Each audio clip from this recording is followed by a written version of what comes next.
म्यामहरू एकदमै थकित अवस्थामा हुनुहुन्छ। मेरो स्वरले पनि काम गरिरहेको छैन, हामी सबै थाकेका छौँ।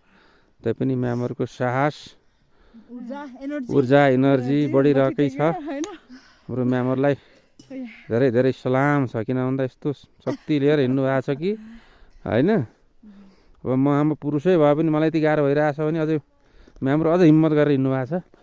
उहाँ हाम्रो रेखा म्याम हो, उहाँ तल रेखा म्याम हो, उहाँ तल हुनुहुन्छ। उहाँलाई त्यही समस्या छ, अझ गाह्रो भइरहेको छ। तैपनि घाम लागिसक्यो, अब हामी त डाँडामा पुग्नुपर्छ। त्यो डाँडामा हजुर ल म्यामहरू हजुर हजुर हजुर म्यामहरू उहाँ हेरिरहनु भएको छ। म्यामले सास बढाउनु भएको छ। यो उमेरमा पनि हेर्नुहोस्, यो उमेरमा पनि सास गर्नुभएको छ। म्यामको यो सासलाई मैले मान्नुपर्छ, सलाम गर्छु। हिम्मत हार्नु भएको छैन, तैपनि मनमा ऊर्जा उत्साह छ। तैपनि के गर्नु, उमेरले अलिकति समस्या पनि पारिरहेको छ।